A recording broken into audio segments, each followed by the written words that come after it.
sermos mais fortalecidos com Ele, tá certo? Então vamos lá, o que Jesus tem a favor e o que Ele tem contra as igrejas.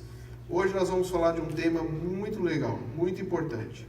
Nós vamos falar que Jesus, Ele é a favor da santidade, mas Ele é contra a aparência. Jesus é a favor da santidade, mas Ele é contra a aparência. E parece que isso é algo tranquilo, mas não é. Você já parou para perceber o quanto sua vida gira em torno de outras pessoas? Já parou para analisar? O quanto você, para tomar uma decisão, primeiro você tem que analisar quantas pessoas vão concordar com você, quantas vão se agradar, quantas não.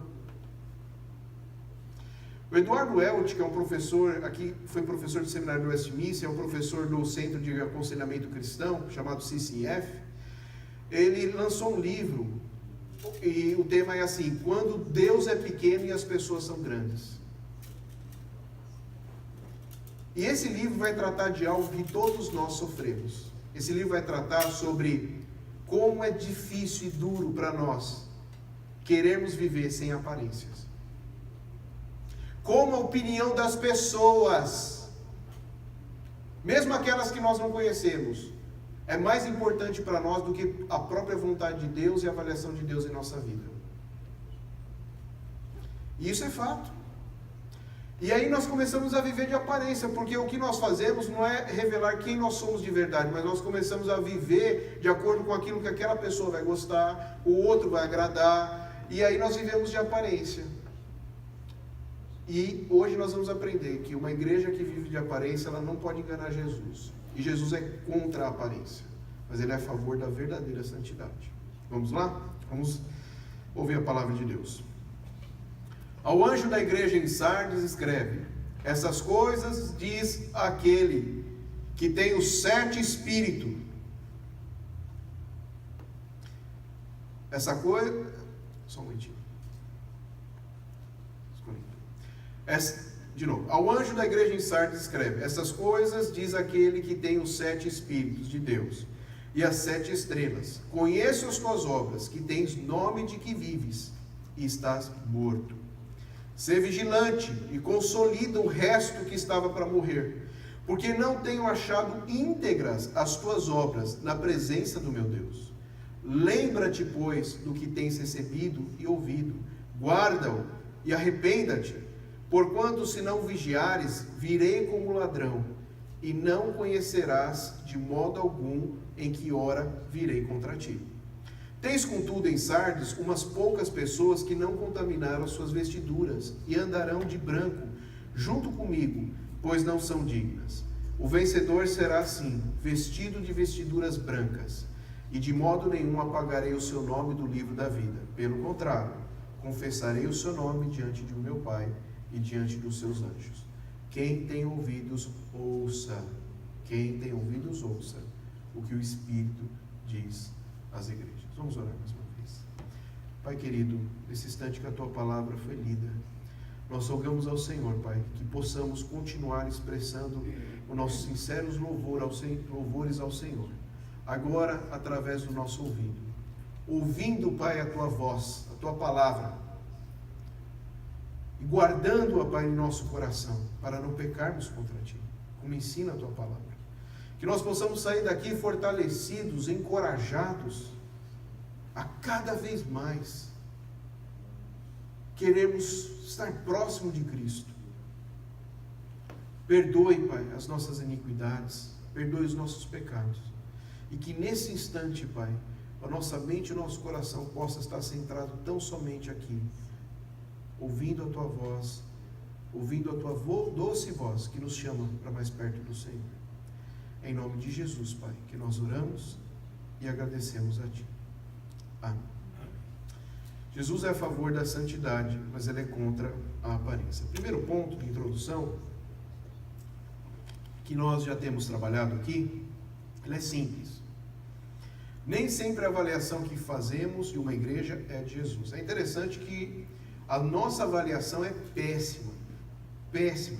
Não chega nem assim, sei mais ou menos. É péssima em relação à avaliação de Jesus.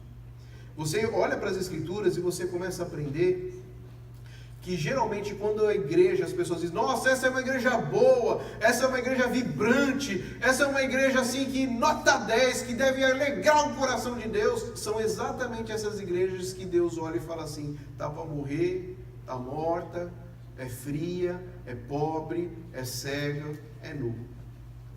E ao passo que muitas vezes quando nós olhamos para uma igrejinha fraca, sem força, pobre, sofrendo perseguição, a gente fala, isso daqui é a última igreja que eu escolheria para ir. E é exatamente essa igreja onde Jesus fala assim, eu estou com vocês, porque vocês são fiéis. Então nós aprendemos que a avaliação que nós fazemos da igreja, ou até mesmo do nosso caráter, de quem nós somos, muitas vezes é uma avaliação equivocada. Muitas vezes nós achamos assim, não, eu sou bom, eu não mato, eu não roubo, eu não faço nada assim, tão assim absurdo como muitas pessoas fazem, e eu sou bom, e Jesus olha, e quando você olha para a Bíblia, Jesus olha para você através da palavra e fala, você não é bom não, você é pecador, miserável, corrupto, mentiroso e orgulhoso, porque não aceita que você é pecador. Então, primeiro ponto aqui que nós temos que analisar na introdução é o que é importante não é o que você acha de você, ou nem mesmo o que as pessoas que estão em volta de você acham de você, mas o que é mais importante você saber o que Jesus acha de você, porque nem sempre você e o julgamento das pessoas que estão na sua volta são o mesmo julgamento de Jesus. E assim, da mesma maneira, nós temos que olhar para a igreja. O importante é olharmos através da Bíblia e ver o que Jesus acha da nossa igreja, né? Segundo ponto, 3 ameaças fatais, letais, que matam, que destroem uma igreja: perseguição, heresia e sedução. Você vai olhar para o livro de Apocalipse e você vai encontrar esses 3 assolando a igreja. Ora por perseguição, bota perseguição nos crentes, ora por heresia. Não, em vez de perseguir, não dá não. Esse povo é muito povo nordestino, cabra macho. Vem perseguição, eles resistem. Então vamos fazer o seguinte, vamos botar um falso mestre lá, que ele vai enganando as pessoas, tirando eles de Cristo, sem a gente precisar brigar. A gente bota ele para pregar heresia lá e o povo vai seguindo a heresia e acabou. Então ora por heresia, mas sem dúvida nenhuma, a pior de todas as armas é a última, e ora por sedução. E é interessante isso, porque essa igreja que nós vamos falar um pouco mais nessa manhã, e não vamos terminá-la hoje aqui, vamos deixar para continuar depois.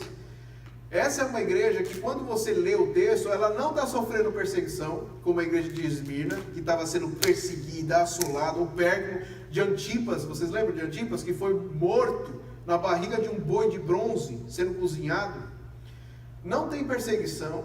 Essa igreja aqui não tem falsos mestres, como está tendo lá em Éfeso, como está tendo lá em Tiatira, que nós vimos lá, Jezebel, aquela mulher que está ali deturpando os ensinos de Jesus, ensinando um evangelho mais fácil, um evangelho fora da palavra de Deus. Não tem. Essa igreja aqui que nós estamos falando hoje, ela não tem perseguição e ela não tem heresia. Mas é a igreja que Jesus fala, está morta. Sabe por quê? Porque apesar de não ter perseguição, apesar de não ter heresia infiltrada nela, tem a sedução do mundo. E a sedução do mundo é aquela que te leva à morte. A sedução do mundo é como aquela prostituta lá em Provérbios 7, que ela conquista o falto de juízo, e ele vai seguindo ela, e a Bíblia fala que ele segue ela como um boi que vai para o matador. Nem sabe que vai morrer, mas está indo lá. É a sedução. E eu vou falar para você que se a sedução é onde o inimigo mais está atacando essa igreja de Sardes, eu pergunto, qual que será conosco? Eu sei que nós temos perseguição no serviço. Às vezes, por sermos cristãos fiéis a Deus, nós vamos sofrer perseguição. Mas parece que a perseguição não é muito o que nos tira de Cristo, aqui no nosso contexto. Heresia, também creio que não seria isso, né? Por enquanto, nós teremos mais pregadores, mas por enquanto, só eu e o pastor Spencer tem pregado. Eu acho que até aqui ninguém tem sido né, preenchido de heresia. Nós estamos procurando pregar a Bíblia com fidelidade. Então, o que nos sobra? Aonde é que vocês acham que o inimigo está querendo atacar nessa igreja? Provavelmente a mesma arma que ele está usando contra a igreja de Sardes, a sedução do mundo. Quando nós dissemos que somos cristãos, que nós amamos a Cristo, mas no dia a dia nós vivemos com as pessoas do mundo. Os nossos valores são os mesmos, os nossos amigos têm os mesmos valores do mundo, os mesmos objetivos, os mesmos anseios, igualzinho. É assim que essa igreja morreu. Então hoje nós vamos ver sobre a estrutura normal que nós estamos vendo de todas as igrejas, a avaliação que Jesus faz, porque primeiro o que é importante é saber o que Jesus acha. Não importa se ela tem fama na Ásia, que é uma igreja avivada, viva, se Jesus está olhando para ela e falando, você está morta. Ele é o dono, ele é quem sabe. Ele é quem tem olhos como chamas de fogo, que penetra corações. E ele está falando, está morto, cara, está morto. O encorajamento de Jesus e, por último, a promessa de Jesus. Eu creio que hoje nós vamos chegar no começo do encorajamento e vamos deixar para continuar na próxima vez. Então vamos lá. Avaliação de Jesus. Primeiro, avaliação de Jesus. Uma igreja que vivia de aparência. Volto a dizer para vocês, a aparência é algo sério. Vivemos de aparência. A gente bota uma máscara grossa em nossa cara e fingimos ser pessoas que não somos. Mas olha que interessante. Jesus conhece. E Jesus é aquele que retira máscaras. Você pode usar uma máscara grossa, enganar muitas pessoas, mas ele você não conhece. Não consegue. Porque, como diz a palavra dele aqui, conheço. Esse verbo aqui, conhecer no original, é a ideia de uma pessoa assim, especialista. Um profundo conhecedor. Aquela pessoa que, sabe, vai assim nas minúcias. Essa é a ideia do verbo. Ou seja, é aquele, como ele diz lá na igreja de Tiatira, que tem olhos como chamas de fogo, que penetra mesmo no fundo do coração sombrio do homem. Ele conhece. Ele conhece. Você pode viver de aparência para aqueles que não te conhecem, mas aqueles que conhecem você não consegue enganar. E Jesus, ele diz, conheço as tuas obras, conheço que tens nome de que vives e está morto. Talvez essa igreja, ela não só vivia de aparência, mas era uma igreja orgulhosa, porque ela gostava disso. Uma outra tradução, que tens nome que vives, é que tem fama que vive. Essa igreja, ela vivia pela fama. Talvez no começo ela foi uma igreja viva, dinâmica, mas agora ela tem fama, e ela vive por essa fama. Eu já vi muitas igrejas morrerem, principalmente no Brasil, porque era a primeira igreja, tal, daquela região, e ela carregou aquele título de primeira igreja daquela, e morreu, foi definhando, até a morte. Tinha fama, viveu pela fama. Ela não viveu pela fé. Ela não viveu pela fé em Jesus, ela viveu pela fama dela, que ela era a melhor igreja que tinha na região, e foi morrendo, até se acabar.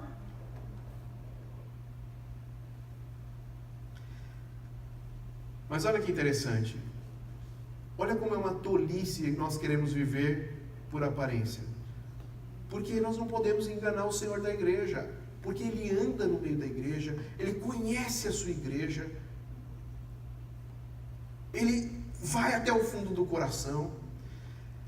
E olha que interessante, Mateus 23, 22, 23 diz assim: muitos naquele dia hão de dizer-me, Senhor, Senhor, porventura não temos nós profetizado em Teu nome, em Teu nome não expelimos demônios, em Teu nome não fizemos muitos milagres? Porque olha que interessante, Jesus fala para essa igreja, conheço as Tuas obras.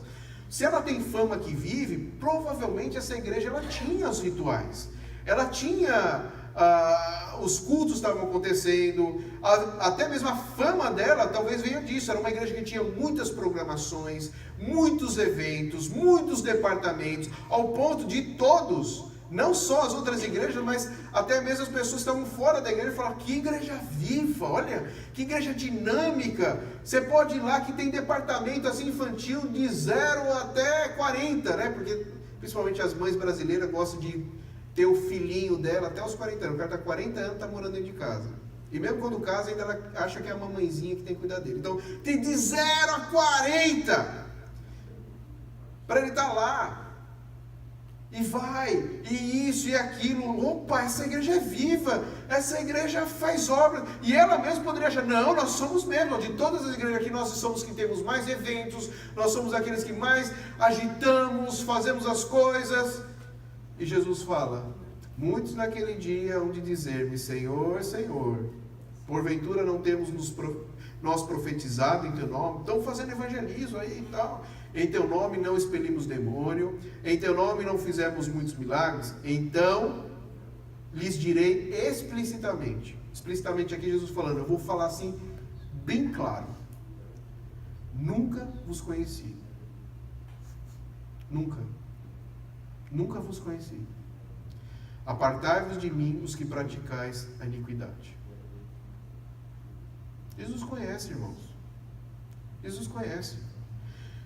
O Senhor Jesus é aquele que olhou para os fariseus, que queriam ser assim, grandes religiosos, que se postavam no meio da sociedade como homens de Deus, homens assim que eram de outro nível espiritual, e Jesus olhou para aqueles homens e disse assim para eles, ai de vós, escribas e fariseus, hipócritas, porque sois semelhantes ao sepulcro caiados, que por fora se mostram belos, mas interiormente estão cheios de ossos, de mortos e de toda a imundícia.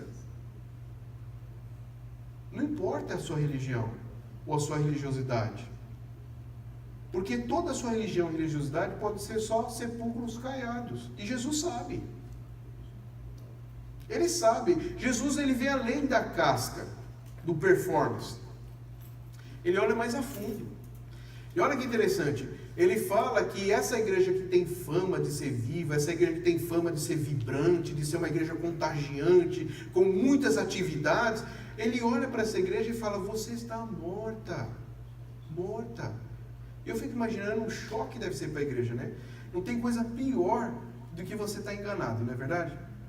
Por exemplo, é muito triste, né? Quando você está fazendo aquele regime, você entrou lá no CrossFit, agora é para valer, e vai tudo falando, não, agora o pessoal vai notar que eu estou mal. Aí você chega naquele lugar, a pessoa fala assim, você está gordo, né? Isso acaba com você, não é verdade? Porque o que você está esperando ouvir? Você emagreceu. Mas sempre tem aqueles, né, que para estragar um dia ele chega assim, você parece ter uma engordada, né? Fala, pelo amor de Deus, eu emagreci umas 10 libras aqui, e se esse cara me vê então antes?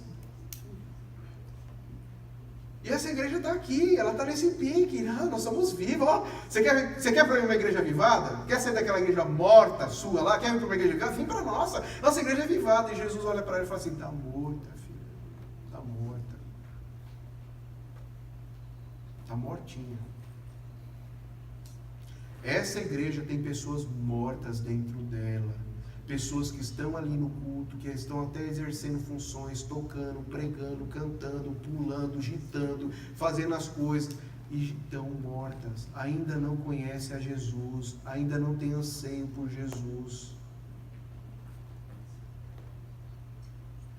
Diz que uma vez, um pastor, muito desanimado com a igreja, tentando por várias vezes animar o povo, falando, não, vamos caminhar mais firme com Jesus, vamos andar. Depois de muito tempo ele desanimou e falou assim, olha gente, vamos fazer o seguinte, vamos parar de nos enganar, porque um domingo vem um, aí outro domingo vem o outro, ele está morrendo, vamos fechar logo de uma vez, vamos fazer o seguinte, mas vamos oficializar, vamos fazer bonitinho, essa igreja não começou de modo oficial, vamos oficializar a morte dela também. Vamos fazer assim, nós vamos ter o sepultamento desta igreja domingo que vem, tá bom? Domingo que vem, convida aí os faltosos, quem não veio hoje, fala pela última vez, fala para ela se esforçar que vai ser a última vez só que ela vai vir nessa igreja, está decidido, nós vamos ter o sepultamento dessa igreja. E aí o pessoal, imagina, né? Para falar assim, venha para ouvir de Jesus, ninguém veio, mas para ver a morte da igreja, sepultamento, coisa doida, veio todos os membros, lotou a igreja, pá. Aí quando chegaram na igreja, a coisa mais bizarra do mundo, um caixão, lá na frente do púlpito. Aí o pastor começou, o culto falou, nós estamos dando início ao culto de solenidade do sepultamento desta igreja aqui hoje. E antes de nós darmos continuidade a esse procedimento formal, eu peço que cada um dos irmãos se levantem e venham aqui se despedir da igreja que está sendo sepultada, e nós vamos dar continuidade a essa solenidade.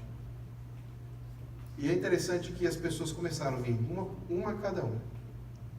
Olhava, ficava um tempo, chorava e saía. Olhava. Quando elas olhavam para aquele caixão, a cara delas mudava. Tornavam triste, choravam e saíam. O que aquele pastor tinha feito foi colocar um espelho naquele caixão. Ao ponto que quando a pessoa olhasse para aquele caixão, ela via nitidamente a cara dela. Quem é a igreja, gente? A igreja não é estrutura. A igreja são os discípulos de Jesus. Se eles estão mortos, a igreja está morta. É melhor fazer o sepultamento. Faz logo de uma vez. E como você percebe que algo está morto? Não tem anseio, não tem vida. Você já tentou colocar um McDonald's, um Olive Garden num cemitério? Os mortos? É ridículo, não é? Os mortos não têm anseio, não têm fome, vai falir. Apesar que eu já ouvi, tá? Do McDonald's que fica dentro de um cemitério. Mas vai falir, porque os mortos não têm fome, os mortos não anseiam, não têm sede, não têm fome. E eu pergunto para você, não é muitas vezes assim pessoas que nós encontramos dentro da igreja? Ela fala que aceitou Jesus, ela quer se tornar membro dessa igreja, mas ela não tem fome, ela não tem anseio, ela pode passar dias, horas, semanas sem estar na presença de Cristo, e isso não significar nada para ela. Nada! Está morta. Não sente mais desejo por Deus, pela palavra de Deus, porque é simples. E tem gente que fica brava, né? Pô, aquele irmão lá não vem a tempo, aquele lá também não vai, aquele outro. E eu falo, não fica bravo. Mas pastor, você tem que fazer algo. Parece aquela pessoa. Não, parece o quê? Vai, fala aí, você está indo. Parece o quê? Parece a pessoa nem é crente, deu. Acertou. Está morta. Não fica com raiva daquele irmãozinho, irmãzinha que não vem e nem tem compromisso. Ele está morto. É assim mesmo. Ele vem para cá como religioso, ele quer ser membro da igreja, mas não tem anseio por Deus, não está nem aí com Jesus, está morto. E essa igreja está aqui. A maioria dessas pessoas estão indo para a igreja, mas estão mortas. Não foram ressuscitadas por Cristo ainda, são apenas religiosos. E é por isso que não tem sede, é por isso que não tem fome, é por isso, é morto. O morto não tem nada disso. Mas olha que interessante, se você se sente assim, morto, se você se sente assim, se você muitas vezes não tem anseio, as coisas estão acontecendo de Deus, mas você não tem aquele vigor, sabe? Você acorda de manhã já aquele peso para vir para a igreja.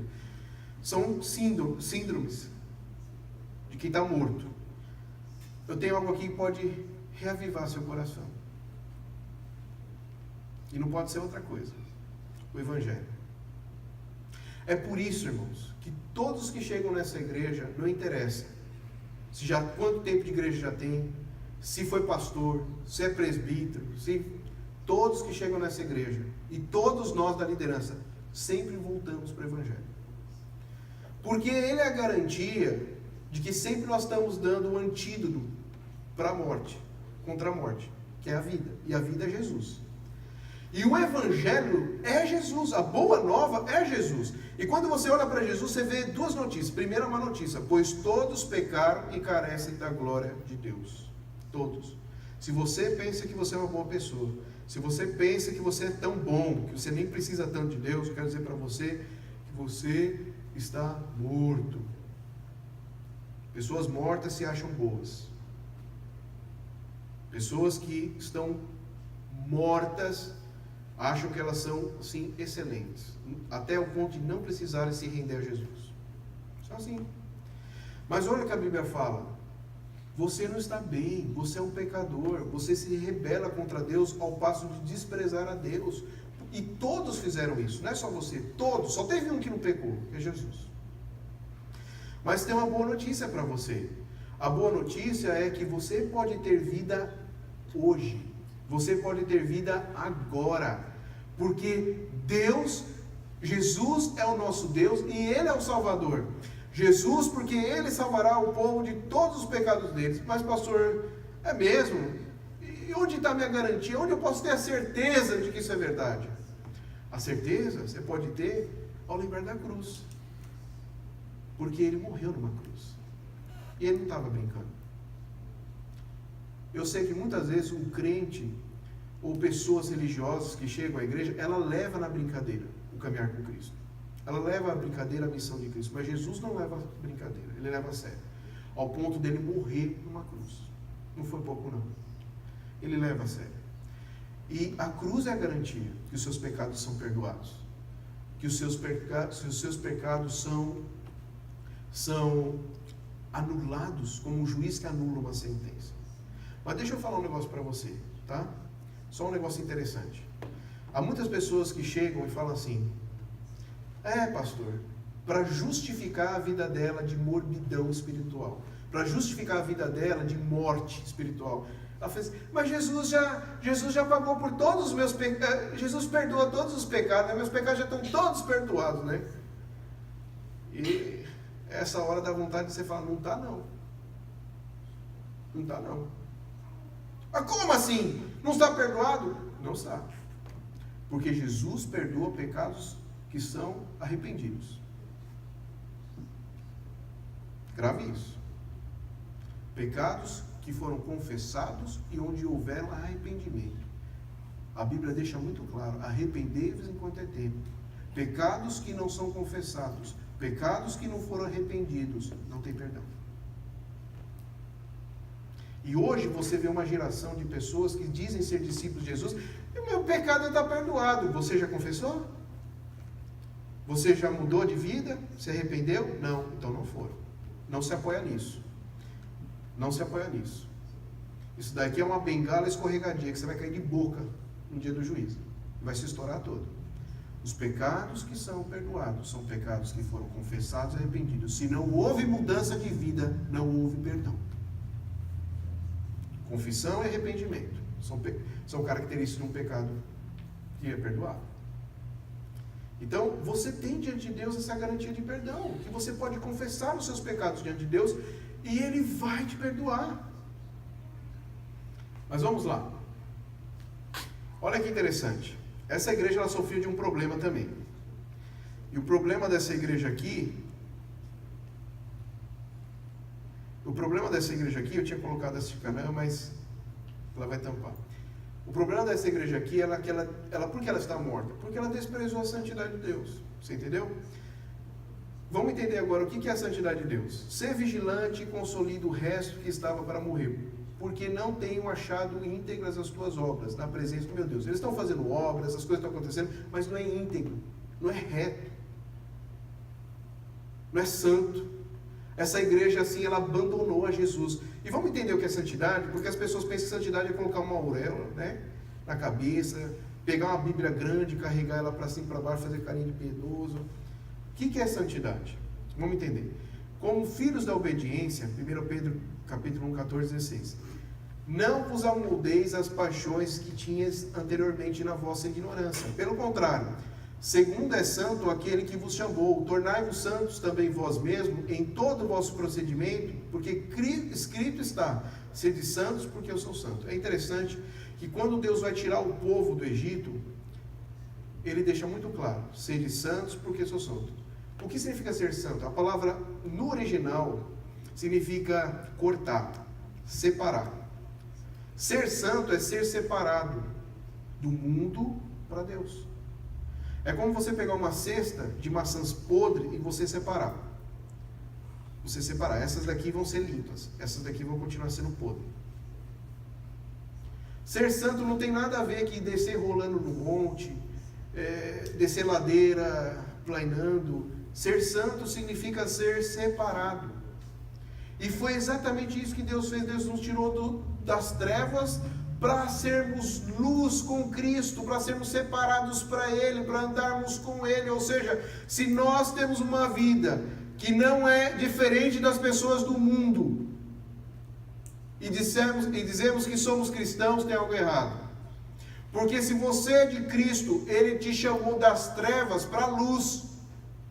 Ele te chamou do mundo caído para viver com Ele na missão dEle. E essas são evidências de pessoas que foram convertidas, transformadas de verdade. Sede santos porque eu sou santo. Eu tinha um mapa aqui de Canaã, e você pode ver que Canaã naquele momento era o centro do mundo antigo. Tudo que ia passar de comércio, pessoas que iam de uma nação para outra, tinham que passar por Canaã. E qual que era o projeto do Senhor de Canaã? Que o povo de Deus fosse vitrine para o mundo. A Bíblia diz isso, que para quando as pessoas passassem por Canaã, todos falassem, nossa, quem tem Deus com estatutos tão perfeitos, tão grandiosos como esse, olhando para o testemunho, para a vida do povo, falasse assim, quem tem um Deus como esse? E ali tem a oportunidade para pregar o Evangelho. E isso não mudou, porque olha que interessante, quando você olha para essa igreja, aqui é o mapa das igrejas da Ásia, que hoje é onde está a Turquia, ali amarelo, você vai perceber que Sardes está no meio das outras igrejas. Aqui estava a ilha de Patmos, aonde João escreveu, e aí está Pérgamo, Efésios, Mirna, Pérgamo, Tiatira, Sardes, Filadélfia e Laodiceia. Você vai perceber que Sardes está no meio dessas igrejas, está no meio dessas cidades. E pensa, olha que interessante, a igreja que deveria, como ela está no centro, refletir a graça de Cristo, o amor de Cristo, a imagem de Cristo, a santidade de Cristo, é exatamente a igreja que está morta, que está se contaminando com as suas vestiduras.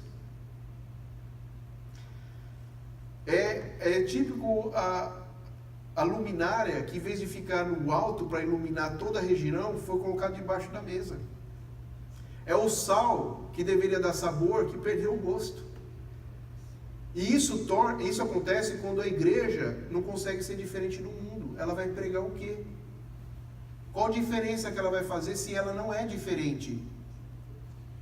Ela não é diferente.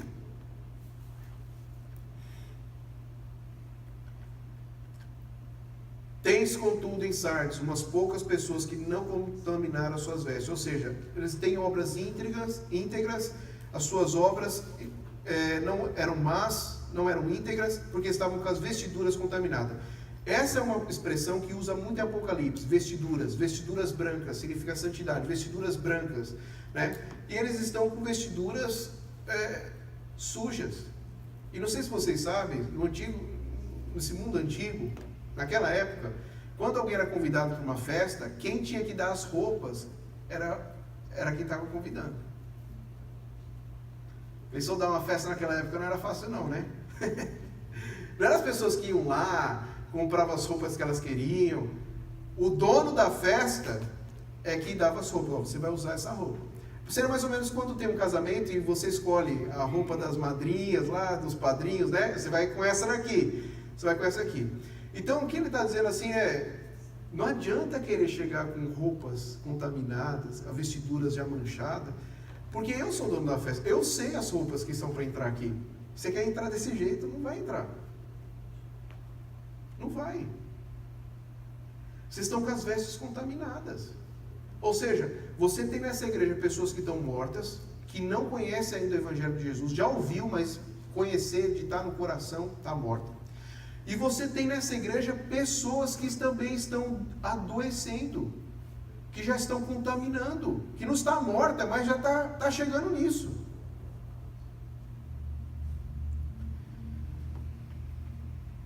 E olha que interessante, Jesus olha para os fariseus, os religiosos e fala: hipócritas, bem profetizou Isaías a vosso respeito, dizendo: este povo honra-me com os lábios, mas o seu coração está longe de mim. Eu quero fazer uma chamada para você nesse momento. Como está seu coração em relação a Jesus? Qual é a avaliação que você faz de você hoje? Você está morto? Você está caminhando com Cristo? Ou você já está desistindo? Você está vivo, mas aquele moribundo já desfaleceram na fé? Como que está a sua vida? Porque essa igreja, você encontra nessa igreja pessoas que estão mortas, pessoas que estão quase abandonando, e você encontra pessoas que estão firmes. Tem pessoas que estão firmes. Por exemplo, você vê aqui que tem pessoas que, uma igreja que tem um remanescente fiel. Tens, contudo, em Sardes, umas poucas pessoas que não contaminaram as suas vestiduras, e andarão de branco junto comigo, pois são dignas. Segui a paz com todos, e a santificação sem a qual ninguém verá o Senhor. Ao passo dessa igreja tem muitas pessoas que estão mortas dentro da igreja, provavelmente a maioria. Pessoal, a maioria é crente nominal, não de fato, está morto. Depois tem pessoas que estão cambaleando, mais para lá do que para cá. Mas olha que interessante, Deus preserva e cuida de um remanescente fiel. Poucas, não é muito não, poucas pessoas que não contaminaram as suas vestiduras. E a minha pergunta de novo para você é: quem é você? Em qual grupo você está? Antes de você se precipitar e falar, não, eu estou no que poucas aí, essa é a avaliação que você faz de você, mas olhando para as Escrituras, olhando para a Palavra de Deus, quem é você? Como está seu anseio por Cristo? Você leva a Cristo e a missão de Cristo a sério? Qual foi a última vez que você leu a Bíblia? Como está a sua vida de oração? Qual foi a última vez que você jejuou? Se jejuou na sua vida?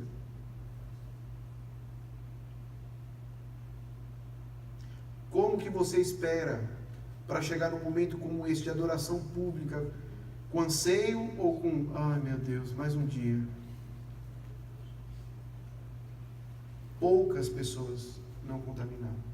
E parece que essa estatística não muda. Olha que interessante. Não olhando para o quadro simplesmente da nossa igreja, mas para um quadro geral.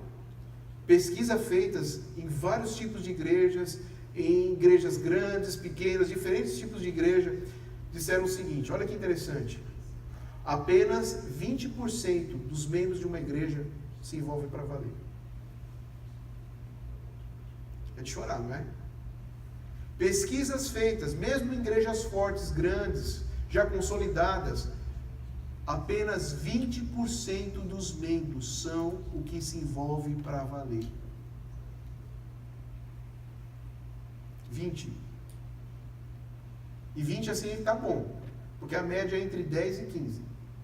Você pensou, por exemplo, numa igreja de 100 membros, você vai ter só 15 que vai botar a mão na massa, que não vai fazer corpo mole, que não vai fingir que não tem nada para fazer e vai sair correndo. Só tem 15 que vai pegar assim, regaçar as mangas e falar assim, gente, o que é aí? Eu sei que vocês também querem comer depois do culto, eu sei que vocês também têm filhos, eu sei que vocês querem... O que nós vamos fazer? O que a gente pode fazer? É isso? Tá. É atender o visitante? Só numa igreja de 100 membros, só vai ter 15 ou no máximo 20 que vai ter essa disposição. É de chorar. Agora, se numa igreja de 100 membros, você só vai encontrar 20%, 20 no máximo, imagina uma igreja que está começando com 20 pessoas. É por isso que estudiosos de grandes avivamentos dizem que quando a igreja chega a ter 40% de pessoas envolvidas para valer, tem um avivamento. E de fato deve ter.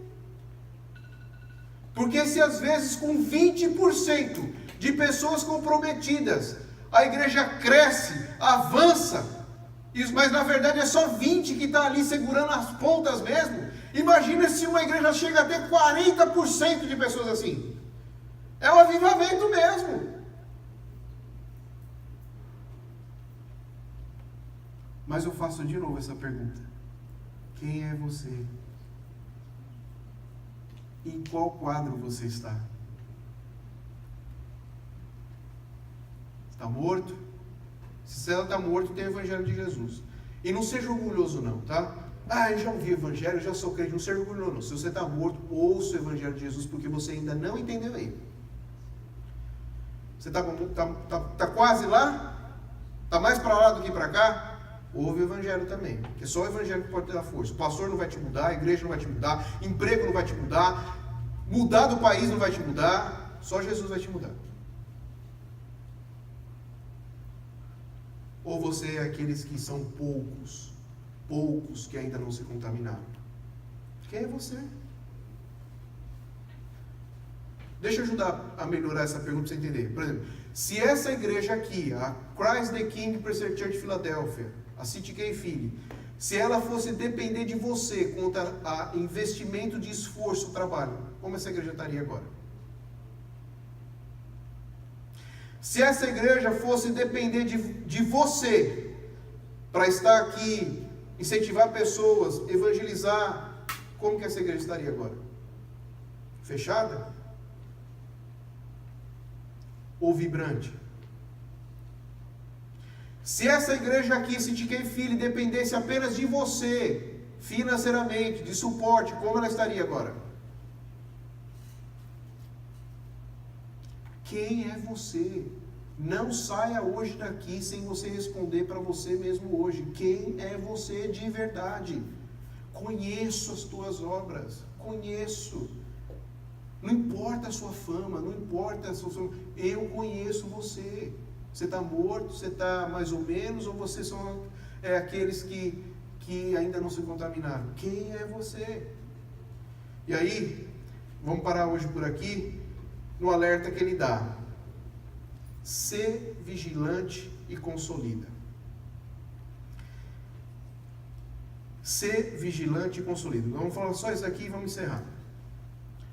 É tão bonito, né? Eu lembro que quando eu li isso aqui a primeira vez, eu falei assim, as palavras de Jesus são doces, né? Porque olha que maravilha, né? Ele está falando que está morto, né? E depois ele fala assim, ó, ser vigilante e orai, né? Tinha um amigo no seminário que ele era muito assim, calm down, né? E ele pegava assim, às vezes essas passagens assim, e ele falando assim, dava até assim mais, nossa, né? Parece que é a voz de Jesus mesmo, né? Você está morta e tal. Aí chegava nessa parte aqui, ser vigilante e orai, né? Mas é interessante que quando a gente começou a aprender mais como estudar a Bíblia, escavando o texto, indo para o original, a gente foi aprender que esse ser vigilante não é assim não. Viu? Quando você vai no verbo, na raiz e vê o modo que ele está, não foi assim. Ou ser vigilante e orai, tá? Você está morto, tá? Você está morto. Ou você está quase morrendo, mas seja vigilante e orai. Mas não. A expressão aqui no verbo seria mais ou menos assim, literal. Segurem. Vou dar um berro. Acorda! Acorda!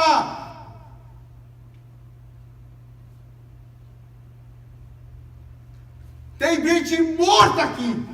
Tem outros que estão morrendo. Acorda!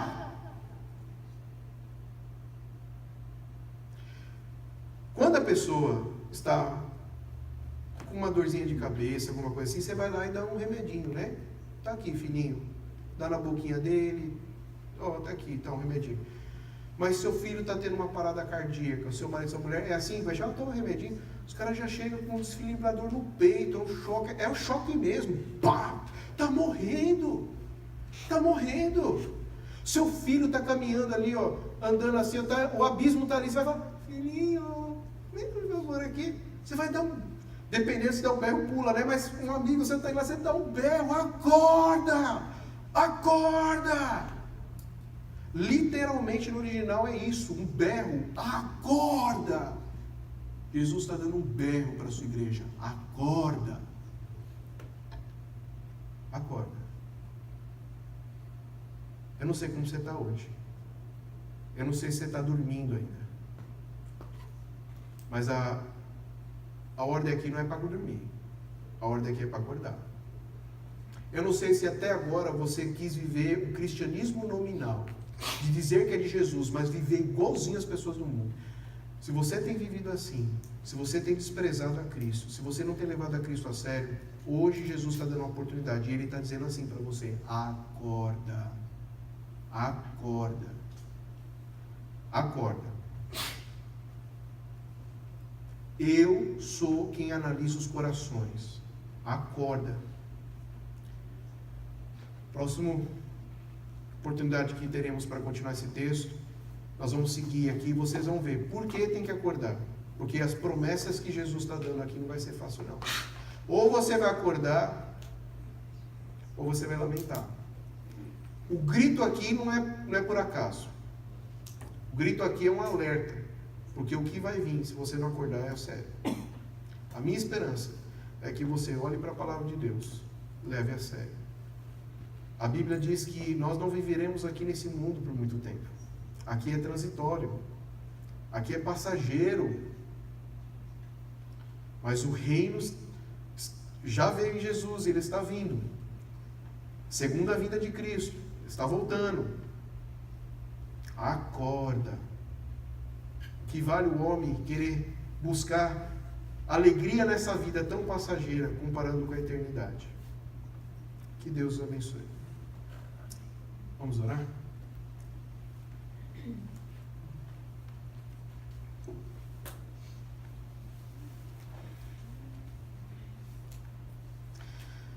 Querido Deus, bondoso Pai, nós te louvamos, Pai, e agradecemos ao Senhor pelo cuidado, Pai, que o Senhor tem conosco. Até mesmo numa exortação tão séria e tão forte como essa, nós enxergamos o Teu amor. Porque muitas vezes é assim, Pai, nós estamos tão sonolentos em nosso pecado, nós estamos tão mórbidos devido aos nossos pecados e ídolos que temos no coração, que é somente mesmo um grito de acordar é que pode despertar a nossa alma. E o que nós rogamos, Pai, que o Senhor desperte, Pai, a nossa vida. Aqueles que estão desanimados, Pai, aqueles que estão mais no mundo do que na missão do Senhor, que o Senhor tenha misericórdia e chame-os, Pai, para Ti. Aqueles que ainda, Pai, estão mortos, apesar de estarem na igreja e serem membros da igreja, que o Senhor tenha misericórdia, Pai, que eles possam conhecer o Evangelho de verdade, Pai, e serem servos e discípulos de Jesus de verdade, que priorizem, Pai, o relacionamento, a comunhão contigo. Pai, aqueles que ainda estão sem contaminar as suas vestiduras, que são poucos, que o Senhor tenha muita misericórdia, e que o Senhor continue dando ânimo, força, que eles jamais, Pai, venham se desfalecer, mas que eles venham lembrar que é assim mesmo. Muitas vezes, Pai, são poucos, mas que o Senhor conhece quem é, o Senhor sabe quem é, e que o Senhor mesmo é que vai retribuir a cada um segundo as suas obras, como o Senhor promete. Nós agradecemos, Pai, pelo Teu cuidado e Teu amor. Em nome de Jesus que nós oramos.